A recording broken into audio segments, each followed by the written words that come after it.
is not Jesus. That's right. Did you hear what I just said?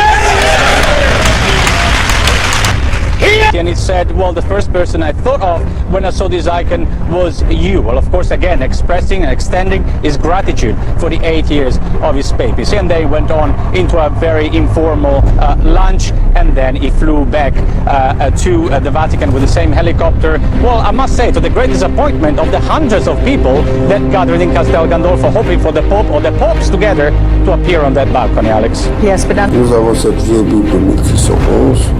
Vous avez aussi le site King James Online, vous pouvez aller voir l'original. Voilà, vous avez ici Bible 1611,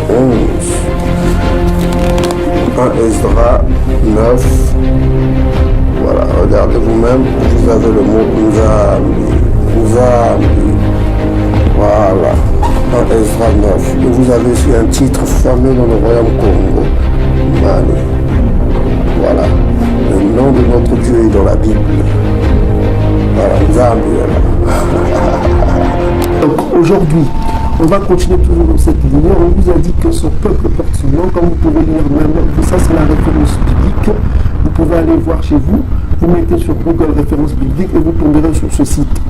Donc la traduction ici qui rejoint un peu la traduction qu'on vous a donnée. Donc, qui rejoint la traduction de cette vieille Bible de 1611, qu'on vous a déjà montré, cette vieille Bible de 1611. Ok, on vous a déjà montré cette vieille Bible de 1611 qui contient le nom de Nzambi. Donc, on va aller voir la traduction anglaise. La traduction anglaise, si ça dit la même chose, 2 Chroniques chapitre 7, verset 14. On dit ici, vous pouvez voir chez vous, chez Google, If my people which are called by my name. Donc son peuple est appelé par son nom. Son peuple porte son nom. Ça, c'est le secret que les églises catholiques n'ont pas. Ils ont c'est pourquoi ils ont eu des conflits avec les protestants, parce que King James était un protestant anglican. Donc voilà, ils ont eu des conflits avec eux parce qu'eux, ils voulaient cacher des choses. Donc son peuple porte son nom. Et on vous a encore montré apocryphe.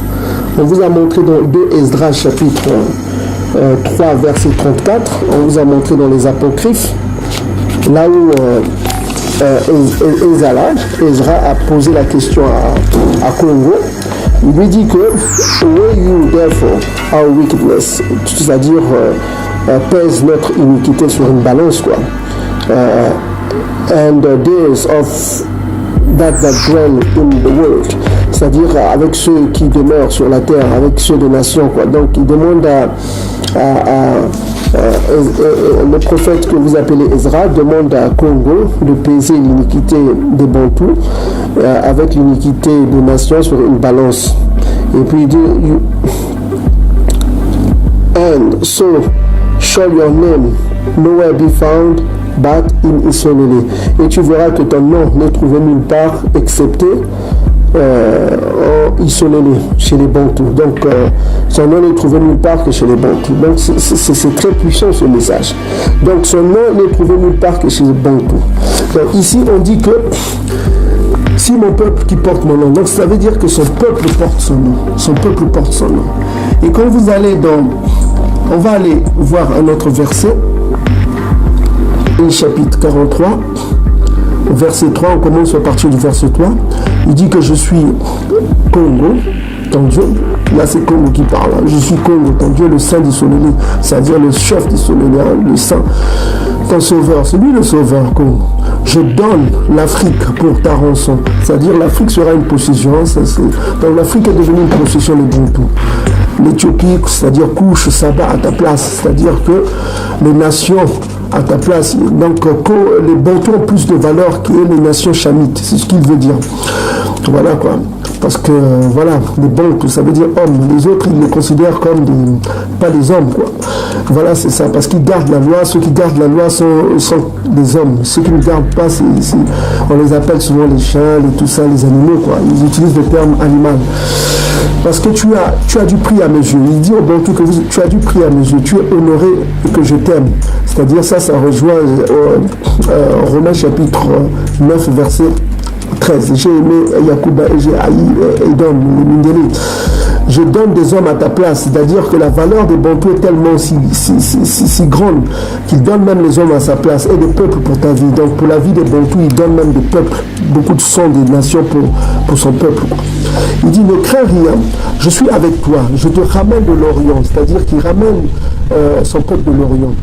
Ta race, le mot race revient encore. Les Bantous sont une race spéciale. C'est pas une race, c'est une race spéciale, quoi. C'est pas une race noire, tout ça. C'est une race spéciale, spécifiquement créée pour le Tout-Puissant, quoi. Donc il dit que je te rassemblerai de l'Occident. Donc il parle de son peuple qui est éparpillé. Quand il rassemble, ça veut dire qu'ils sont dispersés. Quand il utilise le terme dispersé, là il parle de dispersé. Il parle au-delà du fleuve de Couchin. Il précise bien parce qu'il dit je te rassemblerai de l'Occident. Septentrion. Donne, c'est-à-dire il exige que son peuple, c'est une libération, quoi. Quand il dit donne, ça veut dire que quelqu'un le retient. Voilà, il dit, et au midi ne retient pas. Là, il parle des pays de l'Amérique du Nord, l'Amérique du Sud. Il parle de deux hémisphères, quoi, l'hémisphère Nord, l'hémisphère Sud, quoi. Ne retient point. Ça veut dire il parle de captifs ici. Fais venir mes fils des pays lointains et mes filles de l'extrémité de la terre. C'est-à-dire que, maintenant, regardez comment il précise bien qui est son peuple. Il va dire quelque chose d'intéressant au verset 7. Il dit, tous ceux qui s'appellent quoi de mon nom. Donc ça veut dire que son peuple porte son nom. Tous ceux qui s'appellent de mon nom. Tous ceux qui s'appellent de mon nom. Ok? Donc tous ceux qui s'appellent de mon nom. Son peuple porte son nom. Ici, traduction Louis Ségan, on dit bien, si mon peuple, celui qui porte mon nom. 2 Chroniques chapitre 7 verset 14. Si mon peuple, celui qui porte mon nom, son peuple porte son nom. Et souvenez-vous, dans 2 Esdras, on a bien dit que son nom n'est trouvé nulle part que parmi son peuple dans les apocryphes. Il dit que son peuple porte son nom. Donc, si son nom est Jéhovah, donc il faut appeler son peuple Jéhovah. Si son nom est Yahweh, il faut appeler son peuple Yahweh. Voilà. Si je t'appelle Malonga, ton fils portera ton nom. Malonga, n'est-ce pas? C'est logique. C'est logique, non? Est-ce que vous commencez à comprendre comment le Vatican nous a bluffé? Vous voyez comment il bluffe les gens? Donc les gens sont tellement... Donc il ne faut pas être dans l'état animal, il faut être dans l'état spirituel. Il faut une évolution spirituelle pour parvenir à cette connaissance profonde. L'homme animal ne peut pas comprendre cela parce qu'il n'a pas encore évolué spirituellement. Il ne va pas comprendre les Écritures.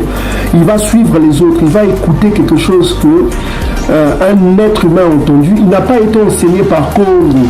Il a été enseigné par les hommes parce qu'il a entendu les hommes ont dit c'est ça, son nom est Yahweh, son nom est Seigneur, son nom est... Lui aussi il répète comme un perroquet, quoi.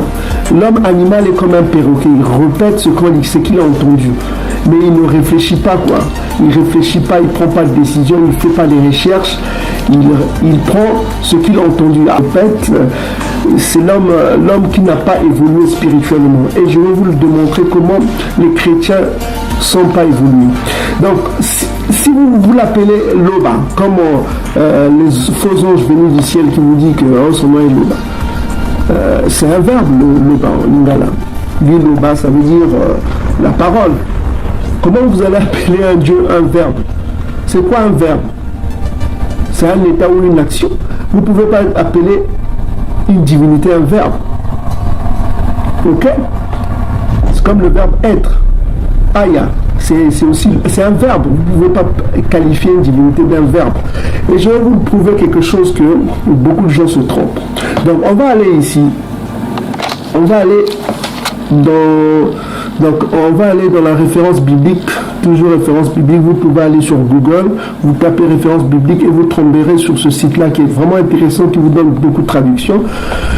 Et si vous allez dans Louis Ségan, vous trouvez tous ceux qui portent mon nom que j'ai créé pour ma gloire. Donc, toujours Ésaïe chapitre 43, verset 7. Il parle de son peuple, il dit tous ceux qui portent mon nom. C'est-à-dire son peuple porte son nom. Son peuple porte son nom. Ok? Donc, comme on s'est manifesté dans plusieurs parties de la Bible, je vais vous citer quelques-unes parties de la Bible. Notamment, il s'est manifesté à Massa. Non, il s'est manifesté d'abord à Bana, il s'est manifesté à Yakuba, il s'est manifesté à Massa dans Exode chapitre 3 et même jusqu'à 6 aussi.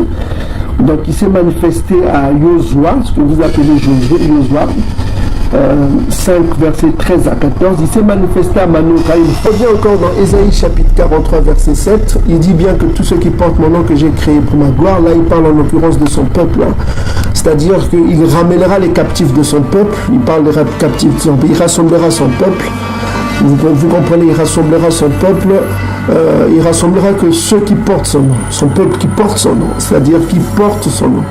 C'est eux qu'il gardera. Comme, souvenez-vous, dans ce que disait Yakana, c'est ce que vous appelez Jean-Baptiste, Yakana disait quelque chose d'intéressant quand il parlait de Congo, parce que quand Congo est arrivé dans la terre du Soleil, Yakana avait dit quelque chose d'intéressant. Il dit ceci, hein, on va aller dans Matthieu chapitre 3, verset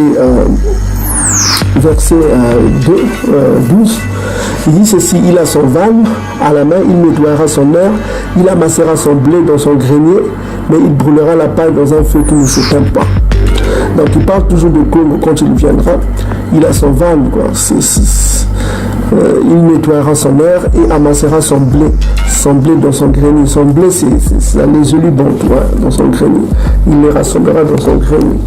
Donc, il porte son nom. Vous voyez, ça revient encore à 2 Chroniques chapitre. On vous a montré dans 2 Chroniques, chapitre 2 Chroniques chapitre 7, verset 14. On dit que son peuple porte son nom. Et dans Ésaïe chapitre 43, verset 7, 43 verset 7, tous ceux qui portent mon nom que j'ai créé pour ma gloire et j'ai façonné que j'ai fait. Donc c'est la race, on précise bien, c'est la race bantou. Donc porte son nom. Et on vous a montré dans les apocryphes que son nom n'est trouvé nulle part que dans son peuple. Là, on parle de Congo. Maintenant, le nom de Nzambi est spécial, c'est Tata. Et comme vous remarquez dans le Nouveau Testament, aucun nom de nom là qu'on appelle Yahweh, tout ça comme ça, n'est apparu. Et Jéhovah, tout ça. Il n'a pas utilisé ce nom, il a utilisé toujours même dans la prière de Matthieu chapitre 6, il a utilisé Tata. C'est-à-dire qu'il a utilisé le Père. Nzambi, c'est le Père, c'est le suprême, c'est le Père. Voilà, le Père. Il est omniprésent, Nzambilakana. Il est omniprésent, c'est lui qu'on doit prier, c'est-à-dire Sambila, Nzambila. Donc le Père, il y a le Père et il y a Congo, l'archange Congo qui est au-dessous. Ça, vous pouvez lire dans 1 Corinthiens chapitre 11, verset 1 à 4. C'est une hiérarchie, quoi. Il y a le Père qui est Nzambi, et il y a Congo, Isaiah Congo, et il y a l'homme, et il y a la femme, et il y a les enfants. Il y a une hiérarchie, donc c'est ça. Il y a une hiérarchie. Nzambi, c'est le suprême, c'est le Père, on l'appelle que Père. Si vous voyez que chez les Bantous, ils utilisent toujours, précèdent le mot Nzambi de Tata, qui est un Kwene, quoi, c'est l'ancien grec, Tata, ils utilisent toujours Père. C'est le seul peuple au monde qui appelle son Dieu Père. C'est le seul peuple au monde qui appelle son Dieu Père. Donc vous voyez, quand Isaïe est venu, il a beaucoup utilisé ce mot Père. Votre Père qui est au ciel, votre Père qui est au ciel. Il n'a pas utilisé d'autre nom que Père. Ok, Père, Tata. Donc c'est ça, c'est ce que je voulais préciser. Je répète encore, son nom est dans son peuple. Ne trouvez nulle part que dans son peuple. Selon 2 Ezra, chapitre 3, verset 34. Et son peuple porte son nom. Il porte le nom de l'archange Congo. Donc on va voir encore la manifestation de Congo dans Exode chapitre 3. Donc on est ici dans Exode chapitre 3. Exode chapitre 3, on va au verset 2. Parce que les gens se trompent, ils disent que c'est Tatanzambi qui est apparu à Massa. Non, c'est pas Tatanzambi. Regardez bien vous-même. Donc ici on dit Exode chapitre 3, verset 2. On précise bien, l'ange de l'Éternel lui est apparu dans un flamme de feu. Donc la conversation entre Massa, ce n'est pas Tatanzambi, c'est l'ange de l'Éternel. C'est Congo qui est apparu à Massa. C'est Congo qui est apparu à Massa. Ce n'est pas Nzambi. Nzambi, c'est le Père suprême. Donc, Congo va dire quelque chose à Massa. Il va se définir comme Parce que Massa avait peur, il fallait qu'il dise qui il est. Voyez-vous? Et c'est la même question que Massa lui dit que les enfants du Solélé vont te poser la même question. Regardez la réponse, parce que regardez ce qu'il va dire, quelque chose. Massa se détourna de voir, il avait peur, quoi. Si vous lisez un peu la suite dans le buisson, vous voyez quelque chose qui brûle, et puis tout ça, ça fait un peu peur. On lui demande d'enlever les souliers, tout ça comme ça, parce qu'il s'interrogeait. Vu qu'il s'interrogeait, on va lui répondre ceci. Il va dire ceci. Il ajouta, je suis le Dieu de ton père. Donc là, il revient encore dans Genèse chapitre 31, verset 13, je crois. Là où il dit qu'il est le Dieu de la maison de Bétou. Bétou, ça veut dire la maison de Dieu. On vous a déjà défini cela. Donc, il dit que voilà, je suis le Dieu de ton père, le Dieu d'Abana, d'Iseka, de Yakuba. Et Massa cacha sa faute, il craignait de regarder Dieu. Voilà, parce qu'il craignait de regarder. Parce qu'il ne regardait pas Tatanzab, il regardait Congo. C'est Congo, l'archange. L'archange Congo. On vous a bien précisé au verset 2, c'est l'ange. Ce n'est pas Nzam qui est apparu à Massa. Donc on va au verset 13. Vous voyez, il avait peur, il a défini, il s'est manifesté à Massa, il a dit qu'il est. Il s'est identifié à Massa. Il a dit au verset 6 qu'il est le tout-puissant des patriarches. Il a cité en l'occurrence Abana, le père des enfants. Il a cité Iseka. Il a cité aussi Yakuba. Donc voilà. Donc, et puis là, au verset 13, il dit Massa dit à Congo, parce qu'il ne parle pas à Tatanzam, il traduit Dieu. C'est pas Dieu qui est là, c'est pas Tatanzam. J'irai donc vers les enfants du Solélé et je leur dirai le Dieu de vos pères m'envoie vers vous, mais s'ils me demandent quel est son nom, que leur répondrai-je? Voilà, il dit que voilà, j'irai voir le peuple, ils vont me demander qui es-tu?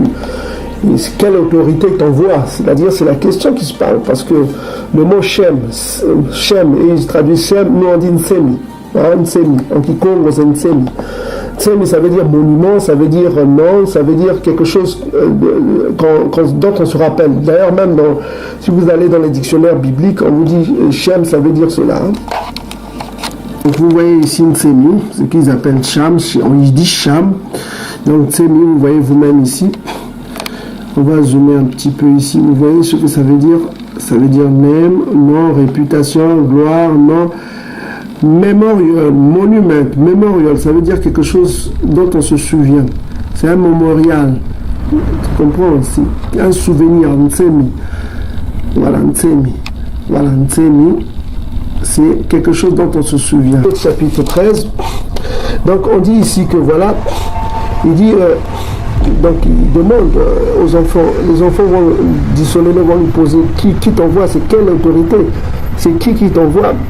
Alors Dieu leur répondit encore à Massa, tu parleras ainsi aux enfants du Solélé, ok, l'Éternel, le Dieu de vos pères, ok, donc on voit ici, l'Éternel, le Dieu de vos pères m'envoie, je suis le Dieu d'Iseka, de Yakuba, je vous envoie, voilà mon nom pour l'éternité, voilà mon nom de génération en génération. Donc ici, comme vous voyez vous-même, on donne le nom de Jéhovah qu'on vous a donné là. On donne le nom de Jéhovah. Donc, on revient au verset 14. Verset 14, on dit ici, Dieu dit à Massa, je suis celui qui suis. Ok, je suis celui qui suis. Et il ajouta, c'est ainsi que tu répondras aux enfants du Solélé. Celui qui t'appelle, je suis, m'a envoyé. Ok, je suis, m'a envoyé. Maintenant, le problème, c'est que le mot je suis là, ça veut dire Hahaya. Ok? Ça veut dire Hahaya m'a envoyé. Hahaya, Hahaya. Ça veut dire je suis, c'est le verbe être. Donc, vous voyez vous-même, nous sommes ici dans Hebrew, English Hebrew. Vous voyez, c'est le verbe être. Hahaya. Vous voyez vous-même, c'est le verbe être. Vous avez ici le plus beau dictionnaire que vous pouvez avoir en hébreu français, hébreu araméen de Philippe Raymond. C'est un très bon dictionnaire que je conseille à tout le monde d'avoir. Et vous pouvez voir Hahaya. Oui, c'est un verbe. C'est le verbe quoi? Le verbe être. Ça veut même dire devenir. Ça veut dire celui. Celui. Voilà. Page 100. Voilà, c'est un verbe. Hahaya. Vous ne pouvez pas faire du verbe être votre Dieu. Onifal, ça veut dire exister. Voilà, devenir. Tout ça. Ça veut même dire garder les moutons. Il dit qu'il s'identifie. Donc, il faut savoir les phrases en hébreu. En hébreu, on a quoi? On a ici ce qu'on appelle, on a ici le verbe, le sujet et le CO2, ça veut dire complément d'objet direct. Voilà comment fonctionne l'hébreu. Il y a le verbe, le sujet et le complément d'objet. C'est les langues bantoues, c'est pareil. Hein? Ok? Il y a le verbe, le sujet et le complément d'objet. Donc ici vous avez 1961, H19, c'est Haya, ça veut dire devenir, être, garder, celui, ça veut dire aussi celui. Hein. Donc ça c'est dans Exode chapitre 3, verset 14 que vous trouvez ça. Et vous avez le sujet c'est l'ange, n'est-ce pas? C'est Malek. Voilà. H43, 94, c'est les références que vous pouvez voir. 97. Ça veut dire ange, ça veut dire frère, ça veut dire roi aussi, parfois. Donc Exode chapitre 3, verset 2. Malek, ça veut dire chez les Bantous, mon frère Malek. Donc, il y a le complément d'objet direct qui est Isolélé. Ok? Isolélé, je vous ai écrit en écriture conventionnelle. Voilà, en écriture conventionnelle. Donc, H34, H34, 78, Isolélé. Donc, c'est Exode chapitre 3, verset 15. Donc, il s'adresse à Isolélé. Maintenant, ce que les gens utilisent, ils prennent Ahaya là, ils se disent que son nom c'est Ahaya. Or, c'est un verbe. Un verbe a besoin d'un sujet. Il faut un sujet. Parce que tu ne peux pas dire que son nom c'est juste un verbe, parce que ce verbe-là est partout dans la Bible. Et ce verbe-là est toujours accompagné d'un sujet. C'est toujours accompagné d'un sujet. Tu ne peux pas dire que c'est son nom, parce que c'est un verbe seulement. Tu ne peux pas donner le nom d'un Dieu. Tu ne peux pas donner le verbe,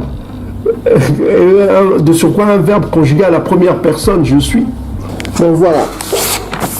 Donc là, on a un dictionnaire qui s'appelle Robert, micro-Robert, voilà, Robert, On va voir c'est quoi un verbe.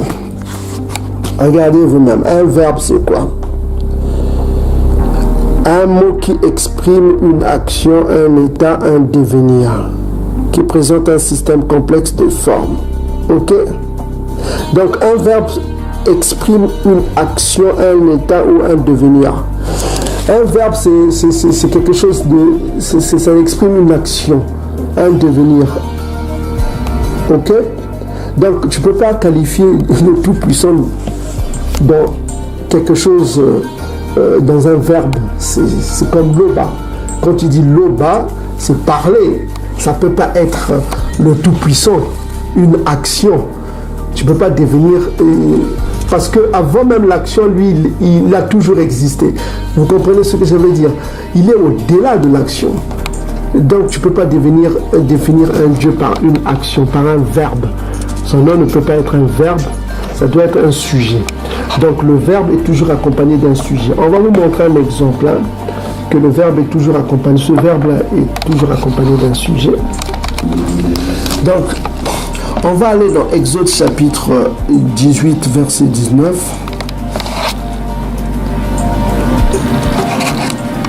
Ok. Donc vous allez Exode chapitre 18 verset 19. Vous allez vous-même lire chez vous. Ok. On est dans Exode chapitre 18 verset 19. Si vous voyez ici le verbe to be, ça veut dire être. Hein? Et il y a un sujet qui est là. Le sujet c'est qui? C'est God, c'est Dieu. Hein? Et Loi. Donc on voit Dieu et on voit le verbe ahaya. Souvenez-vous, c'est le 1961. 1961, c'est la référence la référence hébraïque. Les chiffres là, ça veut dire référence pour que vous regardez vous-même chez vous. Hein. Vous tapez seulement sur Google H19. Vous tapez sur Google H1961, ça vous donne la référence hébraïque. Donc vous voyez, c'est le nom là que certains prononcent que son nom a été Haya. Non, ça c'est un verbe. Vous voyez, c'est toujours précédé d'un sujet, Dieu.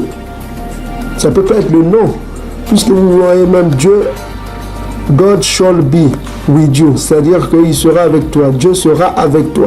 Donc vous voyez Haya, Haya. C'est ça la référence là. Donc c'est toujours précédé d'un sujet. Tu ne peux pas prendre un verbe, faire de ton verbe un Dieu. C'est ridicule. C'est au-delà même de la bêtise, franchement. Parce que le verbe est toujours accompagné d'un sujet. Là, il se présente, il dit que je suis celui. Parce que Haya veut dire aussi celui. Hein. Ça veut dire celui, ça veut dire aussi être. C'est le verbe être. Là, il conjugue à la première personne dans Exode chapitre 3. Il dit qui il est. Maintenant, regardez, parce qu'il n'a pas fini sa phrase, parce qu'il va dire qui il est. Il va répéter le même mot qu'il a dit à Massa dans Exode chapitre 6. Et il va le répéter 2 fois. Parce qu'il parle avec il insiste encore.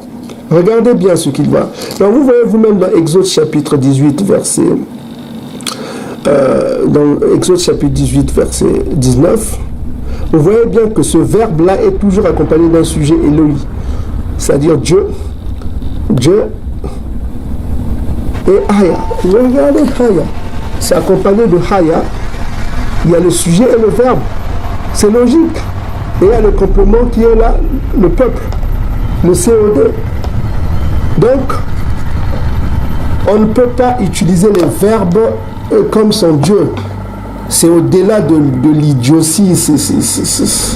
C'est au-delà de l'idiotie. C'est incroyable que vous appelez votre Dieu Loba alors que c'est un verbe en lingala. Liloba, ça veut dire la parole. Et quand on parle la parole s'est faite chair, on parle de Congo. C'est Isaiah qui s'est fait chair. Donc ce n'est pas Dieu dont on parle. La parole s'est faite chair. Donc ça veut dire que Isaïe s'est fait chair dans le livre de Jean. Donc on revient encore. Comme on vous a dit ici, on vous a montré le tableau. En hébreu, le verbe, le sujet et le complément d'objet direct. Ok? Donc en français, dans les langues francophones ou anglophones, il y a le sujet, le verbe et le complément d'objet direct. On commence par le sujet, c'est un peu le contraire, quoi. Donc voilà, on ne peut pas utiliser un verbe sans le sujet. Donc, mettez-vous dans la tête qu'il faut toujours un sujet.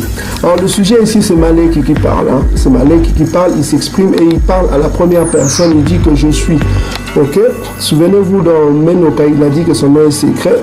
Et dans plusieurs prophéties, il a donné dans plusieurs prophéties que son nom est associé avec son peuple. C'est-à-dire son peuple porte son nom. Donc, si vous cherchez son nom, regardez le nom de son peuple. Et vous trouverez son nom. C'est Congo. Ok? On vous a démontré dans les vidéos précédentes ce que veut dire Congo. C'est la vérité. Ça veut dire la ceinture. C'est un nom hébreu qui veut dire Kanga. Congo, plutôt, Congo vient du mot hébreu ceinture qui veut dire la vérité. C'est dans Éphésiens chapitre 6. On vous a déjà montré cela dans les vidéos précédentes. Son nom est la vérité, en quelque sorte. Il a d'ailleurs dit. Donc voilà, on vous a démontré ça, que son nom c'est Congo, c'est la vérité. Ceux qui ont suivi nos vidéos le savent déjà. Donc on revient encore ici dans Exode chapitre 3. Regardez comment le Vatican au peuple. Donc voilà, on est ici. On répète encore, Moïse demanda qu'est-ce qu'il va dire aux enfants d'Israël. Et il dit que je suis celui qui suis, donc verset 14. Et il ajouta, il dit Haya, Haya, Haya. Voilà quoi, il dit que je suis celui qui suis. Hein. Voilà quoi. Donc il utilise le verbe Haya. Ça veut dire que devenir c'est être quoi, je suis. Il parle à la première personne. Vous comprenez bien, la première personne. Donc il manque le sujet, puisqu'il dit que je suis. Mais tu es qui? C'est ça la question. Quand tu dis je suis, mais il y a un point d'interrogation. Who are you? Parce que quand tu dis je suis, il y a quelque chose qui manque là. Maintenant il dit je suis. Il parle à la première personne. I am, comme on dit en anglais, moon. Mais qui est-il toujours? Parce qu'il manque toujours quelque chose. Et il va compléter, il manque qui il est, il va donner le complément. Parce qu'il est le sujet il s'exprime, il dit, on n'a que le sujet, le verbe, il manque le complet. Qui es-tu? Parce qu'on ne sait pas qui il est encore. Mais il va compléter pour dire qui il est. Il va compléter le hayala, il va dire qui il est au verset 15 et il va encore préciser au verset 16, il va insister. Pourquoi il revient toujours à Exode chapitre 6, Exode chapitre 3, verset 6. Quand Moïse s'interrogeait dans son esprit, il a répondu à Massa. Il a répondu à Massa, c'est lui l'ange qui sauve, c'est lui Congo. C'est lui le tout-puissant de vos pères. C'est ça son nom. Il est le tout-puissant de vos pères. C'est lui, il est le monument, quoi. Comme on vous a dit, Nsem, il veut dire aussi monument. Il est le monument. Il est la mémoire de vos pères. Il est la mémoire de vos pères. Il va préciser cela. Il dit que, dit encore à Massa, tu parleras ainsi aux enfants d'Israël, l'Éternel. Bon, l'Éternel ici, ils ajoutent c'est Jéhovah. Ils ont ajouté Jéhovah. On vous a prouvé que c'est faux. Le Dieu de vos pères, le Dieu d'Abana, le Dieu d'Isseka, le Dieu de Yacouba m'envoie vers vous. Voici mon nom pour l'éternité, mon nom de génération en génération. Voyez-vous? Donc, le Ayala a été complété par qui? Le qui. Qui manquait? Le qui, parce qu'il s'est dit que je suis. Donc il manquait le qui là. Qui es-tu? Parce que tu dis que je suis. Mais le reste, on n'a pas encore la réponse. Et il donne la réponse. Je suis le Dieu de tes pères. Donc il définit qui il est par la suite. Il est la puissance de tes pères. Parce que tes pères ont connu ma puissance. Abana me connaît. Yacouba me connaît. Iseka me connaît. Va dire aux enfants d'Israël, celui qui a fait des œuvres jadis à Abana, quelle œuvre? De donner la naissance à Iseka avec une mère vieille, une mère âgée. C'est lui qui m'envoie, celui qui a fait déjà des miracles. Regarde le passé de tes pères, ce que j'ai fait à tes pères. C'est ce qu'il veut leur rappeler, c'est la mémoire, Nsemi. Mémoire, on a bien vu, c'est la mémoire. Il veut les ramener à la mémoire. Souvenez-vous de vos pères, celui qui agit à vos pères. Celui qui agit à la femme de Iseka, qui ne pouvait pas enfanter.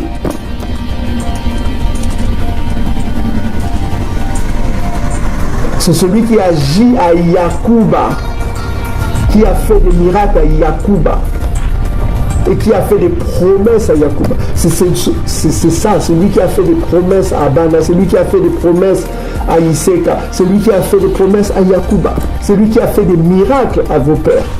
C'est celui-là qui vient pour vous sauver. C'est ce qu'il veut dire ici, c'est tout. C'est ça son nom pour toujours, c'est ça sa gloire pour toujours. Parce que Ntsemi, je vous ai dit, je vous ai montré Ntsemi, ça veut dire mémoire, ça veut dire aussi gloire. En yiddish on parle chèvre. C'est Ntsemi. C'est cette puissance-là qui vient pour vous délivrer. C'est ça sa gloire pour toujours. Sa gloire pour toujours, c'est quoi? Qu'il est Yisaya. Yisaya. C'est celui le Yissa. C'est lui le Yissa. C'est lui Yissa. C'est lui qui sauve. Celui Yissa, celui qui vient pour sauver. C'est ça sa gloire, c'est ça son nom pour toujours. Parce qu'il est le sauveur. Il est le sauveur de son peuple. Son nom pour toujours, c'est ça. C'est Congo, il est la vérité. C'est ça, c'est l'archange Congo qui vient. C'est lui qui sera toujours le roi d'Israël. C'est lui qui sera toujours au-dessus du peuple. C'est lui qui sera toujours avec le peuple. C'est ce qu'il veut dire. Donc il veut dire que regarde le passé, la mémoire des parents. Je suis l'autorité qui a agi avec Abana. Je suis l'autorité qui a agi avec Iseka. Qui a donné, qui a fait un miracle à Saalaya, c'est-à-dire à Saala, abandonné. Qui a fait le miracle à Iseka. Le Beka a eu des enfants. Vous ne pouvez pas enfanter. C'est lui qui a fait ce miracle. C'est lui qui a fait le miracle à Yacouba. Le miracle, c'est lui qui s'est manifesté à tes pères. C'est ça, c'est ce qu'il veut dire. C'est ça, sa gloire pour toujours. Parce que derrière le mot Ntsemi, non, il se cache la gloire. C'est ça sa gloire pour toujours. C'est ça qui restera sa gloire pour toujours. Donc, et on est au verset 15, il rappelle encore ça. Voici mon nom de génération ancienne. Et il dit au verset 16, va rassembler les anciens d'Isolé, les Bankaka, dis-leur, ok, le Dieu de vos pères, l'Éternel, le Dieu de vos pères, m'est apparu. Il rappelle toujours le Dieu de vos pères. Il rappelle toujours au passé, cette mémoire, le Ntsemi, ce qui veut dire mémoire, la mémoire, le Ntsemi. Ok, on vous a montré Ntsemi veut dire aussi mémoire. Ce n'est pas seulement le nom, c'est la mémoire, c'est la gloire, c'est la réputation. Ok, celui que tes pères ont connu, c'est lui qui m'envoie, qui m'est apparu. Ok, et il rappelle, ok, le tout-puissant d'Aban, celui qui a invoqué Aban, celui qui a invoqué Iseka et qui s'est manifesté à vos patriarches, qui s'est manifesté à vos patriarches, c'est lui qui vient là pour vous délivrer. Et il dit, voilà, dit Iseka de Yakuba, il a dit, je vous ai vu et j'ai vu ce qu'on vous fait en Égypte, en Afrique. Voilà, c'est ça. Donc il rappelle encore ça. Et il dit que je vous ferai monter de l'Égypte où vous souffrez dans le pays de Canaan, le pays des Hémites, quoi. Donc je vous montrerai dans le pays de Hémites, qui est le pays de Canaan. Ici, le nom des tribus hamétiques, là. Donc voilà, quoi. Donc il se définit comme de tout puissant des patriarches. C'est tout. Donc on a retrouvé le Hayala qui veut dire être, je suis. Qui es-tu? Parce que dire seulement je suis, ça ne suffit pas. Et il a complété, voilà quoi. Je suis le tout-puissant de vos pères, je suis le tout-puissant d'Abana, de Yakuba, parce que Haya ne pouvait pas, tu ne peux pas faire d'un seul verbe, parce que j'ai vu Haya, je suis, donc c'est son nom, c'est vraiment ridicule, c'est au-delà du ridicule, quoi. Limiter le tout-puissant à un verbe, le verbe être.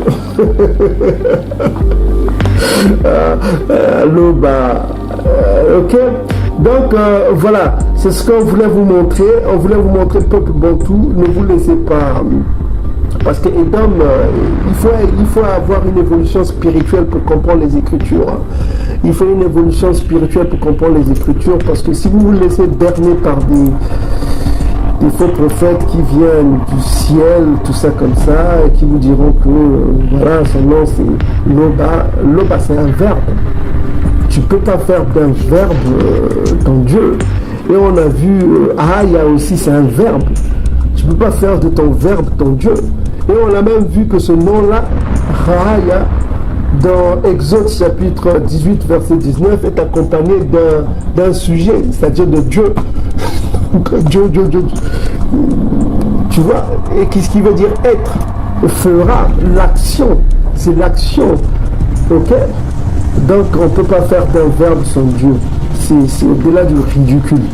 Donc voilà quoi. Donc il s'est défini comme le tout-puissant de nos pères. Il s'est défini dans Exode comme le tout-puissant de nos pères, d'Abana, de Yakuba et de Iseka. Donc il s'est manifesté avec eux, à eux, c'est lui qui se manifeste encore, et il sera toujours au-dessus, le Dieu de la maison de Dieu. Il sera toujours le plus puissant de la maison de Dieu. Il sera toujours au-dessus de ce peuple. C'est lui le roi de ce peuple, c'est lui le sauveur. C'est Congo. Donc voilà. Donc c'est pas Tatanzambi qui a parlé dans Exode chapitre 3, verset 2. Les gens se trompent. Ils croient que c'est Tatanzambi qui a parlé, non. Exode chapitre 3, verset 2 vous précise bien que c'est l'ange, c'est Malek. C'est Malek qui parle. Ce n'est pas Tatanzambi qui... Si vous voyez celui qui parle, c'est souvent Congo. Tatanzambi est l'autorité suprême. Il est au-delà de tout cela. vous ne connaissez rien. Il est au-dessus de tout. C'est lui le Père suprême, par la personne. Voyez-vous, c'est Congo qui se manifeste, c'est pas Tata Nzambi. Tata Nzambi est au-delà, il est au-delà, il est Nzabilakana. Comprends? C'est celui qu'on doit prier. Ok? C'est celui qu'on doit prier. On ne prie que Tata Nzambi. C'est celui qu'on doit prier. Sambila. Matthieu chapitre 6. Voici comment vous devez prier. C'est-à-dire le tout-puissant. C'est Nzambi. Nzambila. Sambila. Son nom est puissant, quoi. Son nom est puissant, c'est ça. C'est ce nom-là qui se trouve que dans son peuple Nzambi. Et au-dessus, il y a Congo. Ok? Donc c'est ça. Matthieu chapitre 4, verset 10. Isaïe lui dit, retire-toi Satan, car il est écrit, tu n'adoreras que Tata Nzambi, ton Dieu, c'est-à-dire le Dieu il parle ton Dieu, c'est-à-dire le Dieu de Satan, même il est le Dieu de Satan, c'est lui qui a créé Satan. Mais Dieu, tu le serviras lui seul que tu serviras. Donc tu ne peux que servir Tata Nzambi, Yamazulu, ok? Donc, mais il faut faire attention parce que tout pouvoir a été donné à Isaïe. Matthieu chapitre 28. Il a reçu tous les pouvoirs de la part du Père. Et il remettra tous les pouvoirs après. Ça c'est dans 1 Corinthiens chapitre 15, je crois. Il remettra tous les pouvoirs à Tata Nzambi. Tata Nzambi lui a donné tous les pouvoirs afin qu'il mette les choses en ordre. Donc si on va aussi dans Apocalypse chapitre 19,